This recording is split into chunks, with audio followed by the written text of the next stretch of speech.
የመጀመሪያ አካባቢ ሰው ጓደኛ ሲሆን እንደሚለው አረ እንትኑን ልስጥህ፣ ቆይ እንትን እሾህ እንዳይወጋ፣ ቆይ ድንጋዩን ላንሳለህ። ከዛ በኋላ ፍቅሩ እየጎደለ ሸለቆ ውስጥ ነው ያለው፣ እየጎደለ ዱሮ አረ በስላሴ ዱሮ በጭቃ እግሩን ሲረግጠው ችግር የለም አስባር ረገጥከኝ የሚለው ሰውዬ በኋላ መሬቱን ጭቃ ቀባ ብሎ ነው የሚናደደው ማለት ነው። ደንባራ አስታውል አትሄድም ብሎ ይናደዳል። ለምንድነው? ሰው የሚጎል ስለሆነ እንዳኖሩት አይገኝም። እንዳኖሩን የምንገኘው መንግስተ ሰማያት ውስጥ ብቻ ነው። ሰው ይጎላል። 3 ደረጃ እንባ ነው ያለው። 3ቱንም እንባ እንደው ካደረሰን እግዚአብሔር ማለት ነው። የመጀመሪያው ቅዱሳን የሚያነቡት ያለማቋረጥ ያለ ስስት የሚወርደው እንባ ነው። እንደ ወንዝ ነው የሚወርደው። ሲወርድም አይቆጠቁጥም፣ አይን አያንጣጣም፣ አያምም፣ አይን ራስም አያምም። ሁለተኛው አንድ ጊዜ መጥቶ ዝርግፍ የሚል እየቆየ የሚመጣ ወደ ጸጋ ሲጠጉ ሰዎች የሚያገኙት። ሶስተኛው እንደው እዚህ እኛ የምናውቃችሁ ሰዎች የምታለቅሱት ማለት ነው። እሱ እንዲህ እየተባለ ወደዚያኛው ይደረሳል። ያኛው ከእግዚአብሔር ሳይጠጡ ነው የሚያለቅሱት፣ የኛው ጠጥተን ነው የምናለቅሰው። ያው ውሃ ሳይጠጡ የሚያለቅሱት። እኔ እንደ መድኃኒዓለም የምለምነው ሰው እጅ አትጣለኝ ነው፣ ተሰማኝ ማለት ነው። ሰው እጅ እሱ መቼም ቸር ነው። አድቅቆም ቢሆን እንዳንጠረኛ አወላግዶም አቃንቶም ቢሆን እንዳረገ ያረገኛል። ሰው እጅ ግን አይጣለኝ። ሰው ከባድ ነው። ሙላችሁን አይጣላችሁ፣ አይጣለን። የሰው እጅ ከባድ ነው። ጓደኝነት ስትመሰርቱ ደስታን አትጠብቁ። ሰው በየትኛውም ትዳር ስትመሰርቱ ደስታን አትጠብቁ። ማለት ደስታን አፍስበታለሁ ያላችሁት ሰውዬ የሐዘን ምንጫችሁ ይሆናል። ገዳምም ሲገቡ እንደዚሁ ገዳም ሲገባ ሰው እኮ ደስታ ጠብቆ ይገባል። ደስታ ጠብቆ ይገባል ማለት በቃ ይህ ጭቅጭቅ የሌለበት ዓለም ብሎ ነው የሚመጣው። እናቴ እንዴ ጭቅጭቅ የለ በቃ እንደዚህ ያለን እንዲያለን በቃ ጧት ጸሎት፣ ሌት ጸሎት፣ የመላእክት ኑሮ ብሎ ነው የሚመጣ መስሎ አልጓድ። ስንት መከራ አለው፣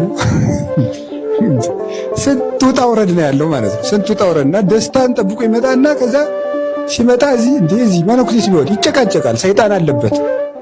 እኛ ከሰይጣን ራዲየስ ውጭ ነን እንዴ? ሰይጣን የሌለባት ምነው 4 በረት መሬትን በተገኘች እሷን ደግሞ ባለሀብቶች ቀድሞ ይዟታል እንጂ እንዴ ሰይጣን የሌለበት ምድር ከሌለ ጠብ የሌለበት የለም።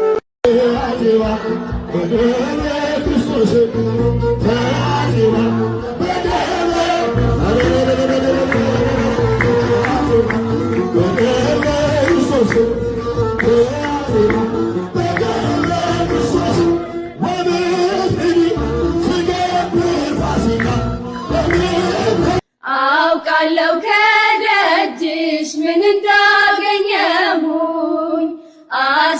አስታውሰዋለሁ ሸክሜን እንደጣልኩኝ። የለመንኩሽ ሁሉ መቼ ከንቱ ቀረ፣ ሰይጣን ተመለሰ እያቀረቀረ። ጠላት ቢከፋው ላንቺ በመቆሜ አደገድጋለሁ ደግሜ። ጠላት ቢከፋው ላንቺ በመቆሜ አደገድጋለሁ ደግሜ። ምክንያት ስላለኝ ነው የምዘምርልሽ። የድንግል ትሕትና በዓለም ተደነቀ፣ እውነተኛ መጠን ከሆዷ ፈለቀ። ሰው የሚድንበት ሮማንና ገውዝ ከሆዷ ፈለቀ። እንደ ምንጭ እንደ ወንዝ ድገሙት። የድንግል ትሕትና በዓለም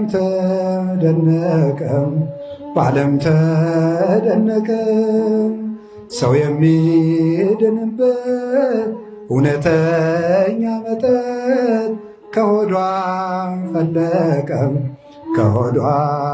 ፈለቀ። ሰው የሚድንበት ነበር እውነትና ገውዝ ሮማንና ገውዝ ከሆዷ ፈለቀ እንደ ምንጭ እንደ ወንዝ እንደ ምንጭ እንደ ወንዝ